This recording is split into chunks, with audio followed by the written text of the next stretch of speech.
Well, Anthony's the best player in the world, so we need to start to get used to our new reality. How are we going to reconcile the fact that this man has been the butt of so many jokes over such a long period of time? And we are now going to have to hand him 8 Ballon d'Or awards. I mean, look, the writing is on the wall. 3 consecutive player of the match performances in La Liga. He's banging in goals everywhere. He's scoring goals with quality. He's not just doing meme-worthy things and spinning in circles here. He is playing like somebody that might be worth $100 million, which is unbelievable. But it highlights one of my favorite points to make ever, because I've seen a lot of people misunderstand this. Now, obviously, a lot of this stuff is jokes. I want you guys to be aware of the fact that I do realize that sometimes some of the stuff that I talk about is intended as a joke. I'll try and point it out in that way, but if you are ever taking anything that's happening on this channel too seriously, I don't know if I can help you. Look, just go for a run, eat some chocolate turtles, and your life will turn around. It happened for me. It can happen for you too. But yeah, the maximum amount of emotional investment in this channel should basically be seeing how much effort I've put into doing my hair before recording each of these. That's where you should really put most of your emotional investment. But this whole Antony situation, going to La Liga, has prompted a lot of people to start to call La Liga a farmers' league, right? The idea that it is way easier to play in La Liga than it is in the Premier League, and that players like Lamine Yamal or Vinicius Jr. wouldn't be able to do it in the Prem. And I want to say something maybe a little controversial. That's maybe true, depending on what team they end up on in the Prem and how their play style is able to transition.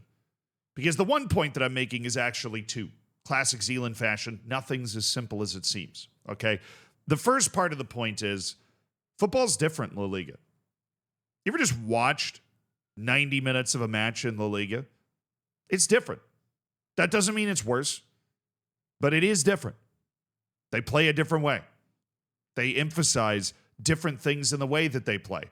And given the recent success of the Spanish national team and the unbelievable continued deserved success of Real Madrid in like every European competition ever, it is a pretty good way to play. It's a pretty good way to emphasize that you're playing, but it is different, right? There is, fortunately, some personality left in the game, even at the highest level, as there should be. I don't want the Premier League and La Liga and the Bundesliga and Serie A and Ligue 1 and the Portuguese League and the Dutch League to all feel the same.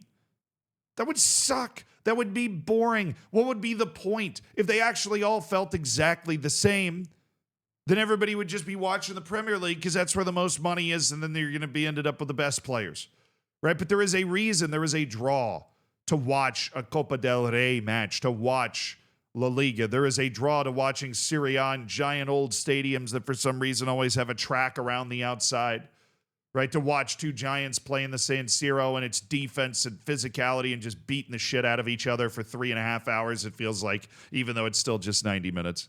Don't worry, I'm not recommending the 4-4-3 at Todd Bowley. Okay. I like watching the Bundesliga and seeing a bunch of people that look like fine-tuned marathoner athletes gegenpressing the shit out of the ball for, again, what feels like 3.5 hours, but is only 90 minutes.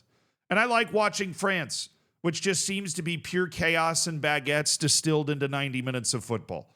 Flair and creativity and fans throwing shit on the field and rivalries I don't know anything about, right? And a bunch of players that are looking to, I mean, France is like the Brazil of Europe.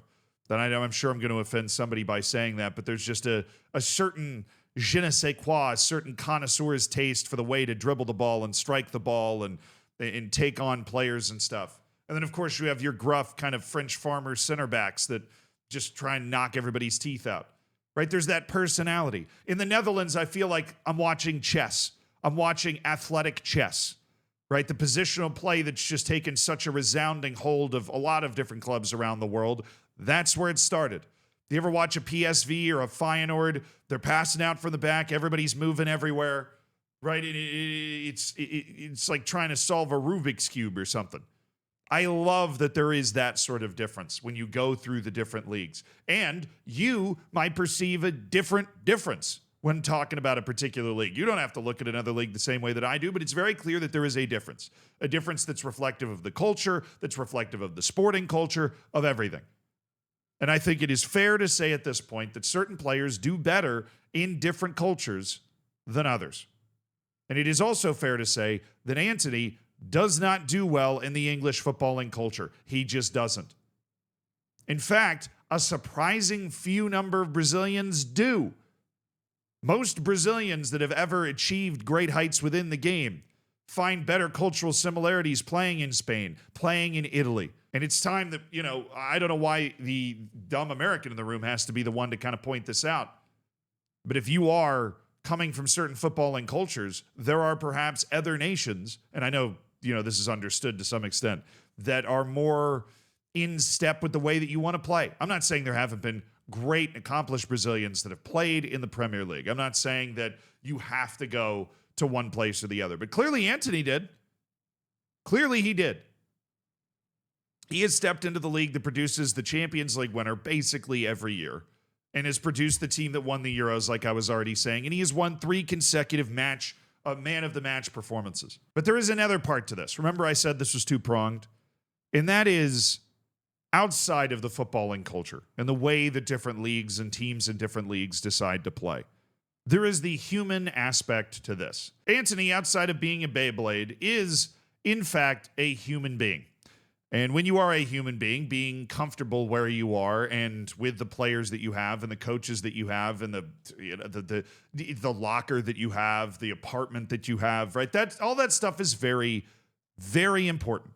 If there's one thing I have learned doing a podcast with a guy that plays professional soccer, the Player Manager Podcast, we're back for season 2. I'm being too much of a YouTuber. But we talk a lot about all of the things that happen outside of the game because they're so freaking interesting to me. The travel, the service elevator at the hotel, right? All these different things that if you are a human being that plays professional football, you have to deal with, and that dominates the majority of your life. But all everybody's ever paying attention to is the 90 minutes or less than when you're coming off the bench or not playing at all that you are on or not on the field. That's all that matters, and it's all that really does matter at the end of the day. But there are a lot of things that happen off the field that lead up to that, right? And I am of the belief, right, that there are very few human beings that you can put in any situation, comfortable or uncomfortable, where they will perform at a pure world-class level. I think Ronaldo and Messi are 2 of those human beings, right? But I do not think there are a lot of them. I think Christian Pulisic was the first example I used to have this conversation on this channel of somebody that put in the right situation where he is comfortable and he likes the system and this and that and the other thing, he can play like one of the best players in Serie A, and that's what he's doing. And it turns out Antony is in that same category of a player that can be great, right? He can be great if he's in the right situation, if he's comfortable, if he likes his apartment, right? If he likes the coaches, if the guy that cleans the jerseys is nice to him. I don't know, whatever makes a person tick. It's different for every single person. Right? But the idea that if you are in one place and you fail, you're just not good needs to be thrown away. Right? Because how many times have Mo Salah and Kevin De Bruyne are also good examples of this type of player. Right? There's a million examples because there's a lot of these types of players that can be great if they're in the right situation. And Antony is now apparently landed in the right situation in Real Betis. He is comfortable. He is scoring goals. And obviously, when you're scoring goals, you're going to get more comfortable right off the drop. Right? This is a more Brazilian-friendly league in general, and the vibes are excellent. And I'm a little afraid for him. Not that I necessarily care about Antony one way or the other, but they're apparently talking about recalling him. And that's not the only person you should be afraid for. You should be afraid for Amorim. You should be afraid for Manchester United, because that won't work. I don't think that will work. If Manchester United bring Antony back, this isn't the Antony you're going to get, because he's going to be reintroduced to the same toxic situation that has made it so difficult for so many other players.